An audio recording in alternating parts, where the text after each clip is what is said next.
Salut à tous. Donc on va revenir en fait sur une réflexion et sur une vidéo en fait que je voulais faire depuis longtemps. Je me suis dit à un moment donné je vais la supprimer, je la laisse et je trouve quand même qu'elle est très importante parce que moi je suis très souvent sur YouTube et j'avais vu des véhicules qu'on n'a pas en France. Et je sais pas si tu te rappelles mais en Europe, en France, mais surtout en Europe, il y avait des véhicules qu'on n'a jamais eu aux États-Unis. Et j'ai l'impression qu'en fait il se passe la même chose donc en Chine. Tout d'abord, si t'es pas abonné et que tu adores en tout cas et que tu apprécies donc mes vidéos, et que tu en as déjà vu plusieurs, donc n'hésite pas à t'abonner, c'est vraiment très important. C'est vraiment mon objectif que je veux dépasser donc au niveau du cap 20 000 abonnés. Donc qu'est-ce que ça m'apportera concrètement? La satisfaction en fait de pouvoir dépasser, parce qu'en fait j'ai dit voilà, suite à mon avertissement que j'ai reçu, donc par rapport à un anti-VE, qui m'a signalé, etc. Une fois, il est content, donc ça a marché, donc je pense qu'il va continuer, etc. Concrètement, ça l'empêchera pas. Moi, je ne prône pas ça. Ne signale personne, ne va pas voir des vidéos qui t'intéressent pas, ne va pas mettre des commentaires ou quoi. On ne pourra pas empêcher les gens de parler. Par contre, la seule chose qu'on peut faire, c'est un petit peu, c'est horrible à dire, mais les dégoûter. Donc tu sais, c'est un petit peu ton voisin, tu roules en voiture électrique, et puis il est juste frustré.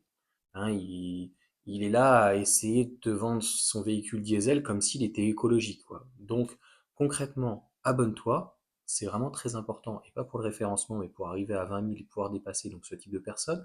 On fera aussi un petit jeu concours donc pour s'amuser. Et donc sur ce sujet-là, donc je vais t'incruster vraiment, je pense en totalité, donc ce Chevrolet qui est juste complètement fou. Et donc comme je te disais, bah, après, il y a eu de l'import, hein, notamment avec Opel et GM, General Motors, etc. Mais on n'avait pas les Camaro, on n'avait pas. On a maintenant les Ford Mustang, mais à un moment donné, on n'avait pas les gros Raptors, tous ces Chevrolet, les Cadillac, tu sais, les Voyageurs, enfin, les trucs qui ont des noms Ascana, je sais plus comment c'est les noms, enfin, des trucs, laisse tomber. Mais même des Dodge Viper, enfin des Dodge Challenger, tout ce type. On a eu du Nitro aussi. On a eu de la Dodge Nitro, je crois, le type un peu SUV. Et j'ai l'impression que, de l'autre côté, j'ai peut-être aussi la vidéo. Donc en fait, c'est un YouTuber. Il faudrait que je te retrouve le nom. Qui est en Chine et qui commence à faire des vidéos donc sur Zeekr. Et là, c'était pas Likenko, j'ai déjà honnêtement zappé le nom. Ce qui n'est pas important et ce qu'il faut retenir, c'est que pendant que aux États-Unis, ils ont ben, des Cybertrucks et des Chevrolet électriques où on peut se poser la question de l'écologie et du gaspillage, hein. Là, franchement, je serais à fait d'accord là-dessus. Et de l'autre côté, en Chine, des trucs qui font 5 mètres, 5 mètres 10, les Lotus Elite, mais qu'on a quand même. Mais tous ces véhicules chinois, NIO, qu'on a, ou qui vont arriver avec l'X-Plane G9, qui fait que 4,89 m, c'est déjà pas énorme pour chez nous, mais chez eux, limite, c'est petit. Et de plus en plus, ils en ont déjà depuis très longtemps, en Norvège, Suède, etc. Donc nous, en fait, on est un petit peu la risée du monde. Donc je l'ai vu d'ailleurs hier sur route, et pas en statique, la R5, elle était blanche, donc elle est magnifique. Il n'y a rien à dire là-dessus, mais voilà, faut bien comprendre que la Chine, les États-Unis, gros pick-up, gros véhicules, etc.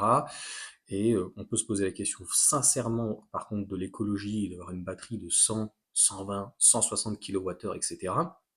Mais à contrario, donc, nos petites R5. Voilà. Donc petit sujet et c'est dommage aujourd'hui de pas pouvoir en fait en profiter ou de voir en tout cas ce type de véhicule. Pour avoir essayé en tout cas l'X-Pen, il se manœuvre vraiment très bien, 4,89 m, contrairement à Lotus Elite qui est quand même de 5,10 m et 5,04 m par exemple pour un modèle X, et il est un petit peu large et ça rentre sur une place de parking. Donc voilà en tout cas pour cette petite vidéo.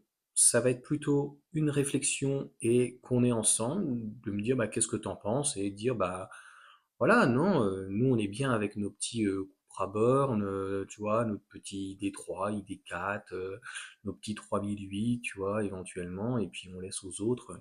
Par exemple, quand tu vois un 3008, malgré les Chinois et toutes les taxes qu'ils ont quand même actuellement, parce qu'ils sont déjà taxés, il y a déjà des frais de douane, etc. 59 000 euros un X-Pain, c'est plus grand qu'un 5008, un 5008 électrique. full option avec la grosse batterie, ça va faire mal, hein. On va être certainement beaucoup plus cher, hein. Donc, encore une fois, que ça soit les Américains, je trouve qu'il n'y a pas trop de mesquinerie, ils ont des options, en veux-tu, en voilà. Les Chinois arrivent avec des véhicules tout finis, et même quand on est par exemple sur du haut de gamme, par exemple, je viens d'y penser un instant, chez Mercedes, eh ben, c'est toujours un peu la chouma, tu vois, faut gratter, tu vois, on te fait une petite version, la Renault R5 à 25 000, elle a même pas le CCS, bon, bah, tu prends un GL ou tu prends les EQS ou même EQB ou EQC, ben, la première de base, c'est pareil chez Audi et les autres, un peu moins chez Peugeot, par contre, qui aura un allure en GT. Mais en gros, tu vas bah, 3008, mais il y en a certains, tu n'as pas la pompe à chaleur, tu vas pas avoir certaines options où il va falloir que tu rajoutes, bah, comme même chez Tesla, il faut que tu rajoutes un FSD pour avoir un troisième, donc le niveau, donc pour le maintien, voilà, je vais pas y arriver, de niveau 3 là, tu me diras en commentaire, la conduite donc autonome, et en Chine, enfin, j'ai l'impression qu'ils sont comme les Américains en pire ou en mieux, ça dépend comment tu verras la chose, mais ils sont complètement décomplexés par rapport à tout ça, et ils y vont tête bêche, quoi. Voilà pour ce petit court format, cette information. Si c'est la première fois bah, que tu vois une de mes vidéos, bah, vous êtes entre 50 et 80%, enfin, sur toute l'année, et je pense que ça inclut aussi les shorts. C'est pour ça que les shorts, ça biaise beaucoup de choses, etc. Donc voilà, j'ai arrêté. En fait, il y a à peu près 40-50% des gens qui regardent donc, les vidéos quotidiennement. Et le reste, en fait, zappe, regarde ou pense pas donc pour le coup à s'abonner. Et c'est vraiment très important, au-delà du référencement, ça va être vraiment de pouvoir bah, donner aussi de la crédibilité, de la voix d'une personne qui était, moi, pro-thermique. J'en ai eu de nombreuses, donc si tu veux, moi je parle pas en l'air en disant ils sont où mes V8, etc. Je n'ai pas pris par exemple le V8 de Cayenne parce que c'était trop cher par rapport au V6, même si a priori le V8 aurait peut-être un petit peu moins consommé. Mais alors derrière, après, il faut pouvoir l'entretenir. Les disques, les plaquettes, disques ventilés, port foré, tout ce que tu veux, c'est encore un autre budget. Donc voilà en tout cas pour cette petite vidéo explicative, et tu me dis ce que tu en penses. Donc, et est-ce qu'un jour on aura bah, la primeur d'avoir, ça serait cool quand même, enfin, c'est un ovni, un Cybertruck où tous les trucs énormes 4x4. Après, j'ai l'impression qu'il n'y a pas le budget. Tu vois, sans relancer la vidéo, j'ai l'impression qu'il n'y a pas le budget.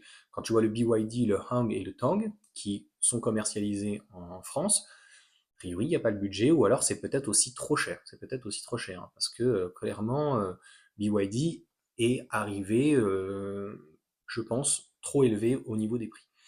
Voilà en tout cas pour cette petite vidéo, donc quand même 10 minutes. Sur ce, bonne journée, à plus, Amogus, ciao.